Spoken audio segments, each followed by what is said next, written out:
ईशान 22 साल का एक नवयुवक था जो एक इंजीनियरिंग कॉलेज में पढ़ता था। रात के 2 बज रहे थे। ईशान सोशल मीडिया पर अपने दोस्तों के साथ चैटिंग कर रहा था। तभी उसके सोशल मीडिया अकाउंट पर मिस्ट्री गर्ल नाम से एक फ्रेंड रिक्वेस्ट आई। रिक्वेस्ट भेजने वाले की तस्वीर साफ दिखाई नहीं दे रही थी। ईशान ने उसे इग्नोर कर दिया और अपने फ्रेंड वैभव के साथ बातें करने लगा। तभी उसके मैसेंजर में एक मैसेज फ्लैश हुआ। हाय हैंडसम, क्या हुआ? मुझसे बात करने में डर लग रहा है क्या?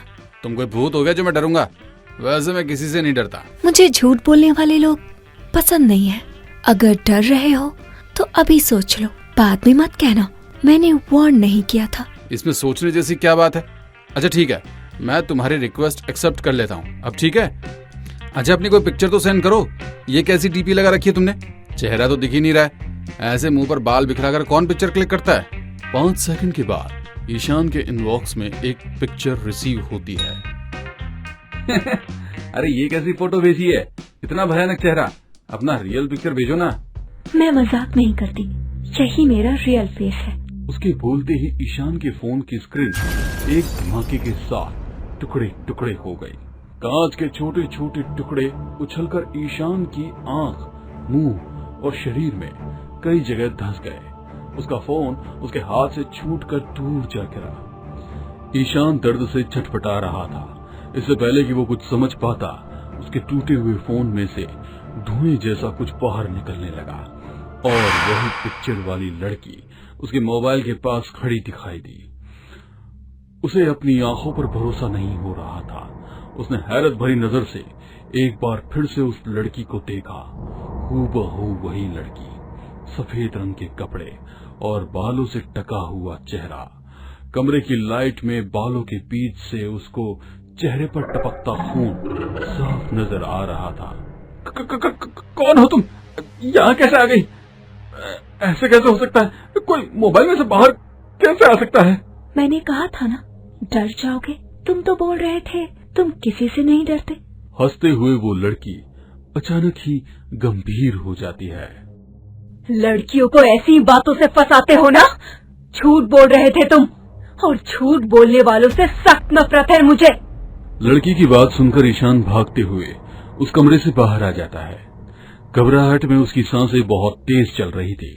वो सीढ़ियों से ऊपर की ओर भागा और दूसरे कमरे में जाकर अंदर से अपने आप को लॉक कर लिया। ईशान के पूरे शरीर से खून बह रहा था। दर्द से बेहाल ईशान अपनी चीखों को दबाने के लिए अपने मुंह पर हाथ रख के लकड़ी की अलमारी की ओट में छिपकर बैठा हुआ था। वो इतना डरा हुआ था कि सामने सो रहे अपने भाई को जगाने की भी हिम्मत उसमें नहीं बची थी। उसने साइड टेबल पर रखे अपने भाई ऋषभ के फोन को उठाकर वैभव का नंबर लगाया, लेकिन कुछ भी बोलने से पहले उसे बाहर से किसी लड़की के सिसकने की आवाज आने लगती है। आधी रात को अपने घर से किसी की रोने की आवाज सुनकर ऋषभ की नींद भी टूट जाती है। तभी सीढ़ियों पर हील्स की टक-टक की आवाज साफ सुनाई पड़ रही है, जैसे कोई लड़की तेज चाल से चलती हुई ऊपर आ रही हो। ऋषभ को भी कुछ समझ नहीं आ रहा था। इससे पहले कि वो ईशान से कुछ पूछता, ईशान उसे मुंह बंद करके इशारे से उसे चुप रहने को कहने लगा। कदमों की आवाज सीढ़ियों से होकर उनके कमरे तक आ गई थी। ईशान और ऋषभ पसीने से तरबतर हो रहे थे और फिर अचानक सब कुछ शांत हो जाता है। धड़कते दिल के साथ ईशान दरवाजे के हॉल से बाहर झांकता है। उसे बाहर कोई दिखाई नहीं दे रहा था। ईशान ने गहरी सी सांस छोड़ी और धीरे से दरवाजा खोलकर बाहर आ गया। बाहर आने पर उसने देखा कि वो लड़की छत पर छिपकली की तरह चिपकी हुई थी। ये नजारा देख दोनों की चीख निकल गई। छत पर रेंगने के बाद वो नीचे उतरी और ईशान के पास आकर जोर से चिल्लाई। उसकी चीख से आसपास की दीवारों पर लगी पेंटिंग्स और फूलदान नीचे गिरने लगे। ईशान और ऋषभ के कानों से खून बहने लगा। दर्द के कारण उन दोनों ने अपने कान बंद कर लिए और घुटनों में मुंह छिपाकर नीचे बैठ गए। छोड़ दो मुझे, छोड़ दो। मेरे पीछे क्यों पड़ी हो? मैंने क्या बिगाड़ा है तुम्हारा? अचानक वहां तेज हवा का झोंका आया और लड़की के चेहरे पर बिखरे हुए बाल हवा में उड़ने लगे। उसका भयानक चेहरा अब बिल्कुल साफ साफ दिखाई दे रहा था। ईशानी, ये तुम हो क्या? लड़की ने गुस्से में घूरते हुए ईशान की ओर देखा और पल भर में उसकी गर्दन मरोड़ दी। ईशान के बाद उसने ऋषभ को भी दीवार की ओर तेजी से धकेल दिया और पास में रखी हुई कांच की भारी टेबल उसके पैरों पर दे मारी। उसके दोनों घुटने टूट गए थे। महसूस कर कि तकलीफ किसे कहते हैं। अभी जब मैं तेरे बदन की एक एक हड्डी को लड़कियों की तरह मरोड़ूंगी, असली दर्द का एहसास तो तुझे तब होगा। दूसरी तरफ वैभव सोच रहा था, अरे यार, ये ईशान चैट करते हुए अचानक कहाँ गायब हो गया? और फिर अचानक इतनी रात को ऋषभ के नंबर से कॉल करके कुछ बोला भी नहीं। न जाने कैसी चीख पुकार सुनाई पड़ रही है। न फोन काट रहा है, न कुछ बोल रहा है। क्या चक्कर है ये? पास ही में तो रहता है, जाकर देखता हूँ, किसी प्रॉब्लम में तो नहीं है कहीं। अपनी बाइक लेकर वो अगले 5 मिनट में ईशान के घर के बाहर पहुंच गया था। मेन गेट के अंदर से खुला हुआ था। दरवाजे को धकेल कर वो अंदर पहुंचा तो वहां का नजारा देखकर उसके होश उड़ गए। ईशान और ऋषभ की बॉडी अंदर जमीन पर पड़ी हुई थी। वैभव का हलक सूखने लगा था। हर तरफ खून ही खून बिखरा पड़ा था। एक पल को तो उसका होश गुम होने लगा। तभी ईशान के चैटबुक अकाउंट से वैभव के सोशल मीडिया अकाउंट पर एक मैसेज का फ्लैश आया।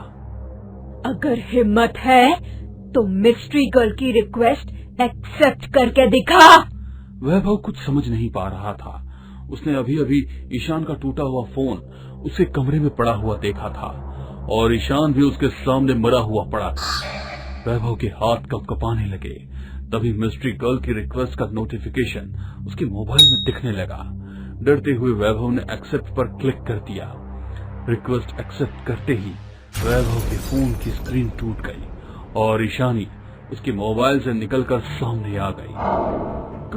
कौन हो तुम और ये सब क्या हो रहा है मेरे साथ? ईशानी गुप्ता को जानते हो ना? क्या बिगाड़ा था उसने तुम्हारा? क्या गलती की थी उसने? बोलो। ईशानी इन सब के बीच में कैसे आ गई? देखो, सुसाइड किया था उसने और हमने उसे नहीं मारा। उसकी मौत का हमसे कोई लेना देना नहीं है। सिर्फ तूने नहीं, तुम तीनों ने मिलकर उसे मारा है। भूल गया था? या मैं याद दिलाऊं? तुम्हारे जैसे बिगड़े अय्याश लड़कों को अपना दोस्त समझने की भूल की थी उसने। उसे क्या पता था कि चैट बुक की दोस्ती उसकी जान लेकर छोड़ेगी। तेरे दोस्त, उन्होंने ईशानी को पहले तो उसे मीठी मीठी बातें कर कर फंसाया और फिर मौका पाकर अकेले में उसे मिलने बुला लिया। क्या कहता था वो? ईशान और ईशानी, देखो ना, हमारे नाम भी एक जैसे हैं। हमें भगवान ने एक दूजे के लिए बनाया है। वो बेवकूफ उस ईशान की बातों में फंसकर उससे मिलने तेरे घर चली आई। वो अतरंग पल जो ईशानी के लिए अनमोल थे, उसका वीडियो क्लिप बनाकर तेरे दोस्त ने उसे वायरल करने की धमकी देने लगा। तुझे याद है ना, उस दिन वीडियो कॉल करके वो कितना रोई थी? तुम तीनों के आगे वो गिड़गिड़ाती रही, हाथ जोड़ती रही, लेकिन ईशान ने वीडियो डिलीट करने से साफ इनकार कर दिया। फांसी का फंदा अपने गले में डालकर आखिरी बार उसने तुम तीनों से विनती की थी, लेकिन तुम में से किसी को भी उस पर रहम नहीं आया। ईशानी के शेयर बटन दबाते ही वो भी उस फांसी के फंदे से झूल गई। एक लड़की को लाइव अपनी आंखों के सामने मरता देखने के बाद भी तुम्हारे चेहरे पर कोई शिकन नहीं आई और तुम तीनों चटकारे लेकर उसकी वीडियो देखते रहे। लेकिन तुम ये सब कैसे जानती हो और कौन हो तुम? ईशानी हूँ मैं, ईशानी। जीते जी मैं तो तुम्हारा कुछ नहीं बिगाड़ पाई, लेकिन अब तुम्हें मुझसे कोई नहीं बचा सकता। ईशान और ऋषभ को उसके किए की सजा मिल चुकी है। अब तुम्हारी बारी है। तुम तीनों का खून पीकर ही अब मुझे मुक्ति मिलेगी। ईशानी अपने भयानक रूप में आ गई थी। उसने वैभव के दोनों हाथों को मरोड़ा और एक झटके में उसकी गर्दन को धड़ से अलग कर दिया उसके खून को अपने मुंह से लगाकर, जैसे उसकी आत्मा को शांति मिल गई हो।